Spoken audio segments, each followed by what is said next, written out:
आदाब नाजरीन, गुलिस्तान न्यूज देख रहे हैं आप। मैं हूं आपके साथ अतिया मुजीब। शुरुआत करेंगे सुर्दू खबरनामे की। सबसे पहले नजर डालेंगे कुछ अहम सुर्खियों पर।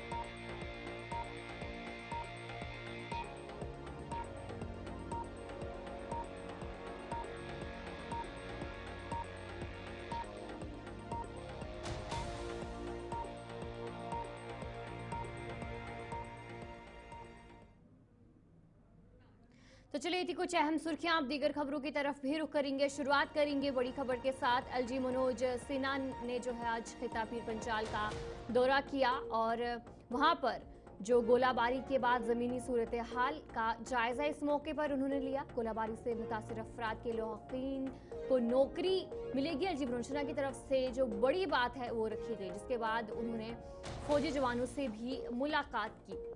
एलजी मनोज सिन्हा ने जो है आज दौरा किया, जो खिता पीर पंचाल है वहां का दौरा उन्होंने किया और जो नुकसान हुआ है गोलाबारी से उसका जायजा जो है वो भी लिया गया एलजी मनोज सिन्हा की जानिब से। और इस बीच उन्होंने कहा कि गोलाबारी से मुतासिर अफराद के लौकीन को नौकरी मिलेगी। जम्मू कश्मीर के लेफ्टिनेंट गवर्नर मनोज सिन्हा ने आज पुंछ का दौरा किया, जिस दौरान उन्होंने हालिया पाकिस्तानी शेलिंग से मुतासर अफराद से मुलाकात की। इस मौके पर उन्होंने शेलिंग से जा भाग अफराद के घर जाकर लौकीन से मुलाकात की और इजहार ताज़ियत करते हुए यकजहती का इजहार किया। इस मौके पर एलजी मनोज सिन्हा ने खिताब किया और खिताब में उन्होंने कहा कि हुकूमत हिंद और जम्मू कश्मीर इंतजामिया उन तमाम खानदानों के साथ खड़ी है जिन्होंने पाकिस्तान की गोलाबारी में अपने प्यारों को खोया है। उन्होंने ऐलान किया कि जाबाक अफराद के करीबी रिश्तेदार को सरकारी मुलाजमत फराहम की जाएगी ताकि मुतासरा खानदानों को सहारा मिल सके।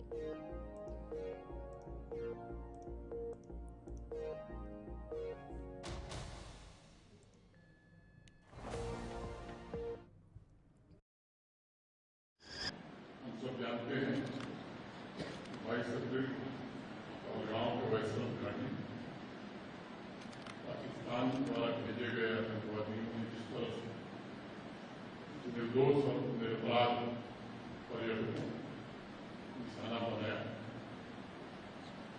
उसमें छपने जाने चाहिए। पूरे देश में इसको लेकर के बहुत आक्रोश था। माननीय प्रधानमंत्री जी ने कहा, सरकार ने हिंदुस्तानियों के आक्रोश को देखते हुए बात स्पष्ट कर दी कि आतंकवादी और प्रश्रय देने वाले लोगों के खिलाफ ऐसी कार्रवाई की जाएगी, ऐसा सबक दिया जाएगा जो सपने में भी होने नहीं। पूरा हिंदुस्तान चाहता था कि कार्रवाई हो, बड़ी कार्रवाई, और उसको दृष्टिगत रखते हुए 6 और 7 मई की रात भारत की सेनाओं में, हमारी सेनाओं के बहादुर अफसरों और जवानों ने 9 टेरर कैंप ध्वस्त किए, 100 से ज्यादा आतंकवादी मारे गए और पाकिस्तान को बता भी दिया गया कि हम निर्दोष नागरिकों और मिलिट्री एस्टेब्लिशमेंट को निशाना नहीं बनाना चाहते हैं। हमारा उद्देश्य स्पष्ट है, आतंकवाद और उनके आकाओं को ही खत्म करना। लेकिन पाकिस्तान ने आतंकवादियों और उनके अड्डों पर हुई कार्रवाई को अपने ऊपर कार्रवाई मानी और फिर 6-7 की रात को ही 1 बजे रात के बाद, मुझे लगता है 1:30 बजे के आसपास, सबसे ज्यादा प्रभावित ये पुंछ शहर और पुंछ है। जम्मू कश्मीर के विशेष रूप से सबसे ज्यादा तबाही पुंछ में हुई है। रजौरी, पूरी सेक्टर, तंगधार, केरल, हमने अनेक बहुमूल्य जाने कमाई है। ये कोई राजनीति का समय नहीं है। जो आर्थिक सहायता थी मोटे तौर पर गृह मंत्रालय, भारत सरकार की ओर से और जम्मू कश्मीर शासन की ओर से मिला करके अब परिवार को 16 लाख रुपए दे दिए गए हैं। जो घायल थे उनका मुफ्त में इलाज, उनकी दवा दारू का इंतजाम भी प्रशासन ने किया और जो अनुमति सहायता राशि है वो अभी मोटे तौर पर ये सच है कि मौत का कोई मुआवजा नहीं होता है, किसी को किसी की जिंदगी हम वापस नहीं ला सकते, लेकिन दूसरों की इस घड़ी में भारत सरकार और जम्मू कश्मीर प्रशासन पूरी तरह से उन परिवारों के साथ है, उन के लोगों के साथ है जिन घरों की बर्बादी हुई है, जिनके घर जुड़े हैं। अधिकांश घरों को जो तात्कालिक सहायता डिजास्टर मैनेजमेंट में होता है वो दी गई है। प्रशासन के हमारे साथी आइडेंटिफिकेशन और मूल्यांकन का काम कर रहे हैं। भारत सरकार से बात हुई, उनके पुनर्वास रिहेबिलिटेशन का भी निश्चित रूप से इंतजाम किया है।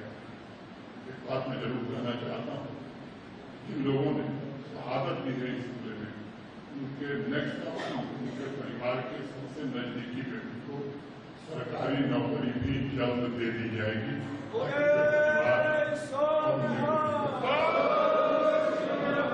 एक बात हमें समझनी होगी, पहलगाम का जो हमला।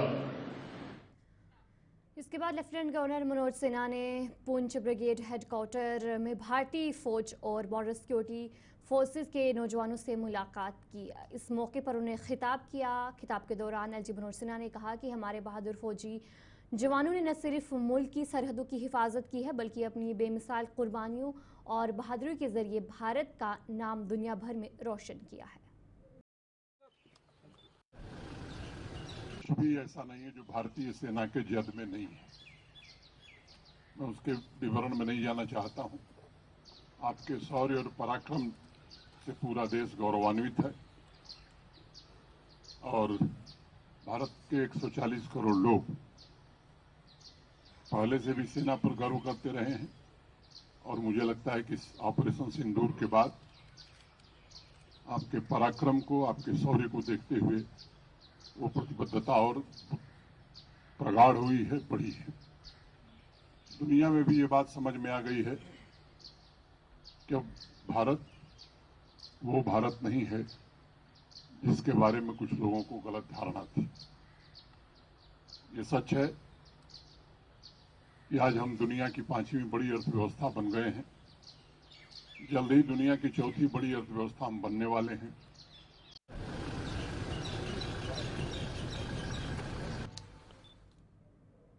तो चलिए अब आगे बढ़ जाएंगे, अगली खबर की तरफ रुख करेंगे, जहां पर कांग्रेस के सीनियर लीडर गुलाम अहमद मीर का मुतनाज़ा बयान सामने आया है। उन्होंने ऑपरेशन सिंदूर के हवाले से कहा कि ऑपरेशन सिंदूर से सबसे ज्यादा नुकसान कश्मीर को हुआ है। उन्होंने कहा कि जम्मू कश्मीर को जानी और माली नुकसान भी हुआ है। जम्मू कश्मीर की सयाहत, तिजारत और रोजगार मुतासिर हुई है। कांग्रेस के सीनियर लीडर गुलाम अहमद मीर की तरफ से जो ये बयान है वो दिया गया है और उन्होंने कहा कि ऑपरेशन सिंदूर के बाद सबसे ज़्यादा नुकसान, सबसे ज़्यादा असर जो है वो कश्मीर पर पड़ा है। उन्हें कहा कि यहाँ 70 सालों से यही होता आ रहा है, इसलिए दफ़ा 370 का तहफ़्फ़ुज़ दिया गया था ताकि जम्मू कश्मीर की मखसूस तशख़ीस और हकूक़ महफूज रखा जाए। गुलाम अहमद मीर ने मरकज़ी हुकूमत से इस मौके पर रियासी दर्जा फौरी बहाल करने की भी अपील की है और क्या कुछ कहा गया है उनकी तरफ से आपको सुनाएंगे। जोर से आवाज दो, ये नरेंद्र मोदी जी सुन रहे हैं आपकी। अगर आप आवाज नहीं दोगे तो मेरी आवाज नहीं होनी चाहिए। अगर इस एक्टिविटी का जानी माली नुकसान हुआ वो किसको हुआ? सारे हाथ नहीं उठा रहे, सारे नहीं। सबसे ज्यादा उसका नुकसान किसको हुआ? सबसे ज्यादा नुकसान किसको हुआ? यही हमारे साथ 70 साल से होता है। चाइना के साथ खेलकूद करोगे तो नुकसान जम्मू कश्मीर को। आप इधर के साइड अपनी राजनीति करोगे तो उसका नुकसान जम्मू कश्मीर के लोगों को। आपने उस साइड क्रिकेट खेला तो उसका नुकसान भी टंगडार, टीटवाल, उड़ी, कुपवारा, पुंछ, राजौरी, नौशहरा, आपका छम्प, आपके आरसपुरा और आपके ये जो कठुआ वाले एरिया हैं, ये सारे हमारे जम्मू कश्मीर के लोग। अगर वहां से गोले आए तो नुकसान हमारे लोगों को हुआ। अगर वहां से गोले आए, कहां से आए और जाने हमारी चली गई। कोई तमिल आंध्र प्रदेश का कोई नहीं मरा। तो इसलिए हम कहते हैं, जवाजियत देते हैं कि हम एक ऐसे सेंसिटिव एरिया में रहते हैं जिसका खामियाजा हमको उठाना पड़ता। इसीलिए हमारे पूर्वजों ने, चाहे वो सरदार पटेल जी थे, चाहे पंडित जवाहरलाल नेहरू जी थे, चाहे तब के बड़े बड़े कद्दावर मौलाना अबुल कलाम आजाद थे, उन्होंने इस खित्ते को तहफ्फुज दिया था। वो 370 का तहफ्फुज इसीलिए दिया था कि इन विचारों को सारी उम्र खमियाजा उठाना पड़ेगा। जहां हम एक कदम आगे बढ़ते हैं तो कोई ना कोई एक्टिविटी होती है, हम 15 कदम पीछे चले जाते हैं। हमारे नौजवान बेरोजगार हो जाते हैं, हमारा कारोबार बैठ जाता है। तो उसको बराबरी करने के लिए वो स्पेशल स्टेटस दिया गया। शायद आज पूरे देश को भी समझ आया हो। एक एक्टिविटी ने इस वक्त जम्मू कश्मीर में घर बिठा दिया। जो लाखों टूरिस्ट आ रहे थे, एक भी नहीं आ रहा था। हमारी मूवमेंट बंद हो गई, हमारा कारोबार, हमारा रोजगार बंद हो गया। तो इसलिए मैं आपके बिहाफ से, कांग्रेस पार्टी के बिहाफ से अपील करूंगा मरकजी सरकार को। आज की सरकार को आपने देखा कि किनको इसका खामियाजा उठा, इसको भरपाई करने के लिए जल्द अज जल्द इकदाम उठाओ। हमारी रियासत बहाल करो, हमारी ताकत को बहाल करो, ताकि हम अपने रिसोर्सेज से अपने लोगों को कुछ इसकी भरपाई कर सकते हैं। ये मेरी जबरदस्त डिमांड है। श्रीनगर में आज साबिक वज़ीर-ए-आज़म और भारत रत्न राजीव गांधी की 34वीं बरसी के मौके पर जम्मू कश्मीर प्रदेश कांग्रेस कमेटी के ज़ेर एहतमाम एक खसूसी तकरीब का इनेकाद किया गया। ये तकरीब श्रीनगर में वाक़ कांग्रेस के मरकजी दफ्तर में मुनक्किद हुई, जहां पार्टी के सीनियर रहनुमा, कारकुनान और हामी बड़ी तादाद में मौजूद रहे। तकरीब के दौरान राजीव गांधी को उनकी खिदमत और मुल्क के लिए दी गई कुर्बानियों पर खिराज अकीदत पेश किया। देखिए, राजीव जी की जो शख्सियत है वो न सिर्फ मुल्की सतह पे मुहित रही जवान साल उम्र में, बल्कि आलमी सतह पे भी मुहित रही। उनकी वजह से मुल्क की अंदरूनी सलामती में सुधार आया और उन्हीं की वजह से आलमी सतह पे भी मुल्क की शबी आगे चली। जो बुजुर्गान ने किया था उसमें बढ़ावा हुआ और जितने भी सारे कन्फ्लिक्ट्स और डिस्प्यूट्स थे उनकी शिद्दत में कमी आई, क्योंकि कन्फ्लिक्ट्स तो कभी कभी लाइफ लॉन्ग चलते हैं, लेकिन जो उनकी कोशिशें रही, उनका विजन रहा, उनका सोच रहा, उनकी काविशें रही, उसमें एक जो आप कहेंगे एक होलिस्टिक तरीके से मुल्क आगे बढ़ा। नेशनल इश्यूज़ हैं, रेस्पॉन्स नेशनल लीडरशिप देती है। आज हमारा मकसद था अपने मरहूम कायद को ट्रिब्यूट्स पेश करना, हम उसी पे सीमित हैं। सेंट्रल लीडरशिप ने भी हमेशा कहा है कि कांग्रेस को आगे ले जाने के लिए अगर पुराने साथी फिर मिले और नए साथी आए तो दरवाज़ा हर एक के लिए खुला है। जो भी आए, हमारी लीडरशिप फैसला लेती है वक्त पे, उनका खुशामदीद करती है, उससे पार्टी मजबूत ही होती है। और जो अवामी खिदमत का होता है जज्बा एक पार्टी का, उसमें आसानियाँ पैदा होती हैं। सिक्योरिटी इश्यूज़ हैं, जैसा मैंने कहा, नेशनल लेवल के जितने भी इश्यूज़ हैं वो नेशनल लीडरशिप पे ही छोड़ दीजिए। हमारी जो लोकल लीडरशिप है, आज हम सीमित है सिर्फ राजीव गांधी को ट्रिब्यूट पेश करने के लिए और अपने कारकुन को ये एहसास दिलाने के लिए कि आप शर्मिंदा ना हों, आपकी जमात, आपकी लीडरशिप ने नुमायाँ कारहा किए हैं जिससे मुल्क आगे बढ़ा है। आज अगर मुल्क क्लेम करता है कि ये बड़ा मजबूत मुल्क है इक्तिसादी तौर, फौजी लिहाज से या डिप्लोमेटिक हिसाब से, तो उसमें कांग्रेस का ही 90% योगदान है। कश्मीर के लोग हमेशा मुसीबत के शिकार रहे हैं। जो दो ममालिक में आपस में कश्मकश रही है, नहीं रहनी चाहिए। यही हमारी दुआ है, लोगों की दुआ है, ताकि जो सबसे ज़्यादा मुसीबतें हमें जूझना पड़ती हैं, बर्दाश्त करना पड़ती हैं, वो दिन अब ना आए कि हम दोबारा। साबिक वज़ीर-ए-आज़म राजीव गांधी की 34वीं बलिदान दिवस के मौके पर आज प्रदेश कांग्रेस कमेटी के हेडक्वार्टर जम्मू में खसूसी तकरीब मुनक्किद की गई। इस मौके पर पार्टी रहनुमा और कारकुनान ने राजीव गांधी को खिराज अकीदत पेश किया। जो हमारे प्रिय प्राइम मिनिस्टर भी रहे हैं, श्री राजीव गांधी जी का आज बलिदान दिवस है, जो पूरे हिंदुस्तान भर में हर स्टेट के अंदर इस दिन को बड़ी श्रद्धा के साथ मनाया जा रहा है। उसी सिलसिले में आज कश्मीर के अंदर भी प्रेसिडेंट साहब, हमारे general secretary all India Congress की क़यादत में कश्मीर में भी चल रहा है, और जहां हम सारे कांग्रेस के सीनियर कार्यकर्ता जो सुबह जम्मू के अलग अलग जिलों से, अलग अलग एरिया से जहां एकत्रित हुए हैं, आज के दिन पर हम भारत रत्न हमारे प्रिय प्रधानमंत्री जो रह चुके हैं उनको याद कर रहे हैं, श्रद्धा सुमन अर्पित कर रहे हैं। जैसे कि आप जानते हैं कि उनके वक़्त में देश ने अलग अलग शोबों में बहुत सारी तरक्की की, और आज कंप्यूटर जो हमारी हर सुविधा ऑनलाइन हो चुकी है, कंप्यूटर से जुड़ चुकी है, इसकी शुरुआत माननीय हमारे मरहूम श्री राजीव गांधी जी ने की थी। ऐसे ही दूसरे शोबों में भी उन्होंने काम किया।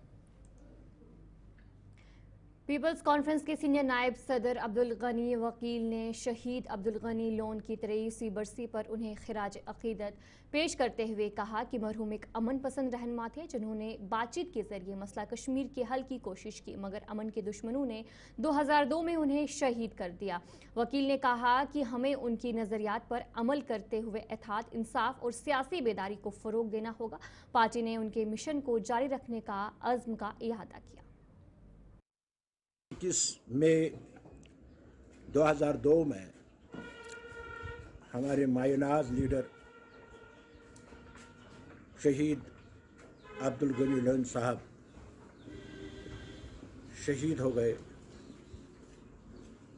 और वो इस जम्मू कश्मीर के मायनाज सपूत बहादुर लीडर, विजनरी लीडर थे, जिनके जहन में जम्मू कश्मीर का मुस्तकबिल संवारने का एक मंसूबा था, और वह चाहते थे कि जम्मू कश्मीर में अमन आश्ती का माहौल पैदा हो, और उस मंसूबे को बदकिस्मती से कुछ ताकतों ने अमली जामा पहनने नहीं दिया, और नतीजा ये निकला कि आज 2002 में इसी तारीख को 21 मई को अब्दुल गनी लोन साहब शहीद किए गए। और उन्होंने वो मंसूबा जो उनका मंसूबा पीस, आश्ती, अमन कायम करना था, वो पूरा होने नहीं दिया गया, क्योंकि वो चाहते थे जंग जदल से कुछ मसला हल नहीं होगा, दहशतगर्दी से मसला हल नहीं होगा। अगर कोई भी जो भी इशू है, हर इशू को बातचीत के ज़रिए हल किया जा सकता है, लेकिन कुछ ताकतों को ये पसंद नहीं आया। आज हम महसूस कर रहे हैं, आज ज़रूरत थी उस जैसे विजनरी और बहादुर लीडर की, कि अगर आज वो होते शायद जम्मू कश्मीर के हालात यहाँ तक नहीं पहुँचते, क्योंकि जम्मू कश्मीर में जो सीनियर लीडरशिप थी उसमें मरहूम गनी लोन सरफिरिश्ते, और उससे हमसे महरूम होना, ये हमारे कौम की, हमारे जम्मू कश्मीर के लोगों की बदकिस्मती थी। डोडा के भलेसा में एमएलए दलीप सिंह परिहार और डिप्टी कमिश्नर डोडा ने इलाके के लिए एक अहम पेशरफ्त के तौर पर पहली फ्लावर मिल का इफ्तिताह किया। इस मौके पर विनय ठाकुर नामी एक नौजवान ने हुकूमत के EPDIC स्कीम से फ़ायदा उठाया है और तवक्का है कि फ्लोर मिल से मकामी नौजवानों को रोज़गार के मौके फराहम होंगे, जिससे खिते के इक़्तिसादी तरक्की में मदद मिलेगी। DC डोडा ने नौजवानों की कारोबारियों की हौसला अफजाई की, कहा कि वो सरकारी स्कीमों और इक़दामात से फ़ायदा उठाए ताकि रोज़गार के मज़ीद मौके पैदा हो सके। MLA दलीप सिंह परिहार ने मिल की इफ्तिताह पर खुशी का इजहार करते हुए कहा कि इस इलाके में नौजवानों के लिए रोज़गार के नए मौके पैदा होंगे। देखिए, हमारे यहाँ के लोकल है विनय ठाकुर जी, इन्होंने PMEGP स्कीम का फ़ायदा उठाते हुए 30 लाख का एक पैकेज लिया था सरकार से, और आज उसकी मदद से इन्होंने एक अपना एंटरप्रेन्योरशिप का इनिशिएटिव लिया है, जिसमें एक फ्लोर मिल खोली है जिसको सहायक फ्लोर मिल बोलते हैं। और हमने देखा कि modern state of the art इनकी जो मशीनरी है वो लगी है, और इनका इनफैक्ट आज जो हम सब ने खाना भी खाया वो इन्हीं के व्हीट फ्लोर का खाया है। And I am very confident कि हिल स्केल न्यू हाइट्स, और इन्होंने तकरीबन 8 या 9 लड़कों को रोज़गार भी दिया है। तो कहीं ना कहीं सरकार का जो एक इनिशिएटिव है इन सारी स्कीम्स में, एक एम्प्लॉयमेंट जनरेट करना और एक दूसरा जो सेल्फ एम्प्लॉयमेंट पे लोगों को लेके जाना, rather than looking for a job they should offer jobs. तो विनय जी आज लीड कर रहे हैं। मैं उम्मीद करता हूँ कि पूरी डिस्ट्रिक्ट में ऐसे और नौजवान और युवक कैसे सामने आएंगे और ऐसे ही इन स्कीम्स का फ़ायदा उठाएंगे। विनय ठाकर को बधाई देना चाहता हूँ कि विनय ठाकर ने पुराने डिस्ट्रिक्ट डोडा में, नाए की बात तो नहीं है, पुराने डिस्ट्रिक्ट डोडा में ये पहली मिल है, जो आटे की जो मिल है ये पहली मिल है, और इससे इतना फ़ायदा होगा, एक तो हमारे नौजवानों को रोज़गार मिलेगा, और दूसरा जो इतनी कमी होती थी हमें आटे की, यहाँ पे आटा हमें कठुआ से लाना पड़ता था, जम्मू से लाना पड़ता था, उधमपुर से लाना पड़ता था, और आज परसों थोड़ी सी मजबूरी पड़ी थी, और बहुत फ़ायदा हमें इस मिल का हुआ है। इसलिए मैं विनय ठाकर जी को बहुत बहुत बधाई देना चाहता हूँ।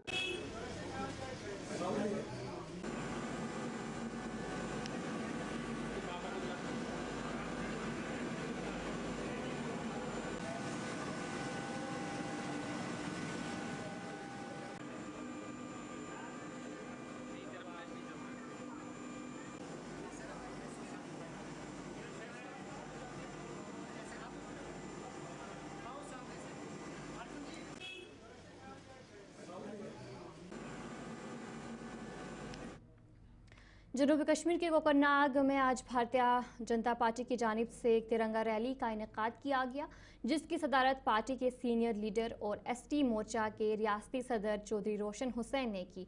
और इस मौके पर उनके हमरा कॉन्स्टिट्यूंसी सदर कोकरनाग अबरार अहमद खान, महिला मोर्चा की सदर जिला अनंतनाग मुनीरा तांतरे भी मौजूद रही।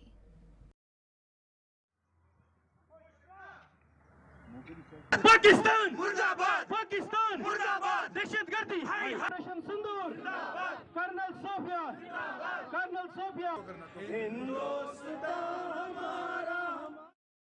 तो चलिए, उर्दू खबरनामे में इतना ही। अभी के लिए मुझे दीजिए इजाजत और आप बने रहिए गुलिस्तान न्यूज़ के साथ।